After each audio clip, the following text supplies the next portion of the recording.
Bismillahirrahmanirrahim. Alhamdulillahirabbil alamin.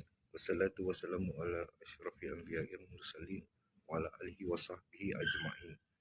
Assalamualaikum warahmatullahi wabarakatuh. Sekarang saya berada di Dubai Airport. Nak berangkat for another destination. Untuk ada some work to do. Alhamdulillah so far semua berjalan lancar.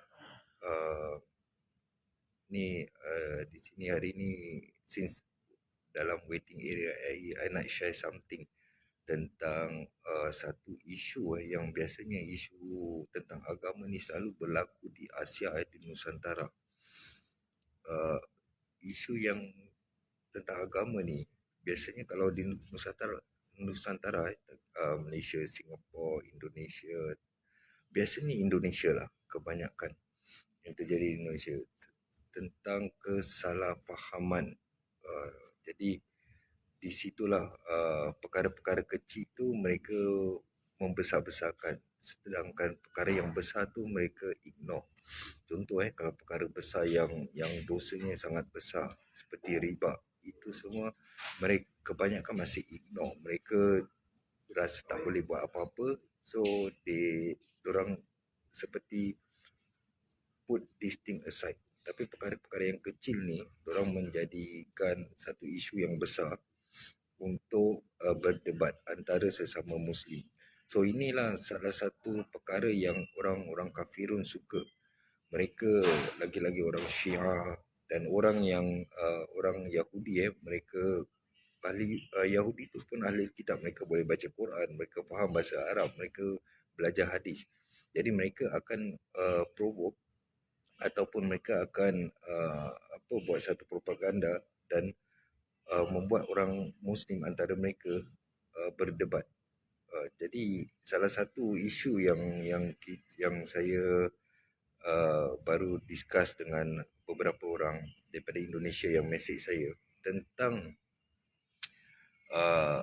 perkataan Saidina. So ada yang menyatakan kalau ahli sunnah wal jemaah, mereka hanya ikut hadis dan Al-Quran, iaitu sunnah dan Al-Quran. Sebenarnya tak ada Saidina.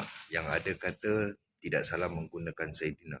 Okey, di sini kita harus fahamkan di mana sebenarnya tentang Saidina Muhammad dan tanpa Saidina. Okey, bila kita mengucapkan salawat, kita boleh menggunakan Saidina kerana Saidina itu sebenarnya pangkat, macam Sir, Mr, Tan Sri, all this, Datuk ni semua. So itu di situ ada dia punya pangkat. So tidak salah kita memanggil seseorang itu dengan pangkat, dengan dia punya kedudukan seperti Saidina Muhammad sallallahu alaihi wasallam. Tapi yang tidak dibenarkan adalah dalam waktu kita azan, qamat, sama waktu kita mengambil syahadah, di situ tidak ada Saidina. So contoh kalau kita ambil syahadah, asyhadu an la ilaha illallah wa asyhadu anna Muhammadar Rasulullah, tidak ada Saidina Muhammad Rasulullah. Okey, untuk syahadah, azan dan iqamat. Selain daripada tu, kalau kita selawat ataupun kita nak sebut Saidina Muhammad, itu tidak menjadi kesalahan, tidak ada dosa. Ada banyak dalil-dalil, even para sahabat, anbiya, tabi'in ada menyebutkan menggunakan Saidina. Jadi jangan kita jadikan satu isu tentang perkataan Saidina ataupun tanpa Saidina ni, in the end kita sesama Muslim berdebat. Jadi orang yang panggil Saidina ni bukan ahli sunnah wal jemaah. Kita tak nak pada kita dia bukan daripada golongan ahli sunnah. Jadi kita lah orang-orang yang mengasingkan, memecah belahkan Islam. Kerana kalau kita tengok musuh Islam yang pertama adalah Islam, orang Muslim sendiri. Kerana kita tidak, bila kita tengok orang tu buat satu kesalahan, kita tidak mahu memahami, kita tidak mahu mendekati mereka, dan kita tidak mahu explain dengan mereka tentang kesilapan yang mereka lakukan. Ataupun mungkin kesilapan tu daripada diri kita. Kita fikir kita ni lebih baik, lebih banyak ilmu daripada mereka dan kita mula menghakimi mereka. Jadi itu bukan sifat-sifat orang Muslim. Jadi bila seseorang tu membuat satu kesilapan, kalau kita fikir kita benar, kita jelaskan. Kita tunjukkan kepada mereka dalil-dalil. Kalau mereka ada dalil, kita pelajari uh, uh, apa yang mereka lakukan. Sama juga contoh seperti Maulid Nabi. Maulid Nabi ni isu dia setiap tahun. Setiap tahun ada isu dia. Ada yang kata boleh, ada yang kata tak boleh. Jadi kita nak kena fahamkan. Kita tak boleh kata tak boleh buat Maulid Nabi, ataupun kita tak boleh kata kita harus buat Maulid Nabi. Kerana kefahaman setiap orang tu berbeza. Sama juga dengan Saidina Ali. Saidina Ali kefahamannya tu berbeza. Sehingga Rasulullah sampaikan pada sahabat, jika engkau ingin mendapat ilmu, jumpalah Ali.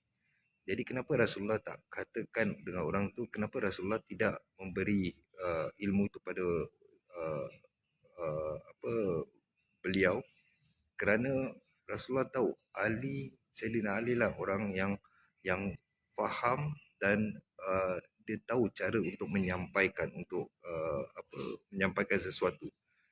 Walaupun Saidina Ali mendapat ilmu tu daripada Rasulullah. Jadi inilah perbezaan. Setiap orang tu ada perbezaannya, cara penyampaiannya, cara dia explain sesuatu. Jadi kita harus fahami tentang hadis dan sunnah sebelum kita menghakimi sesama kita.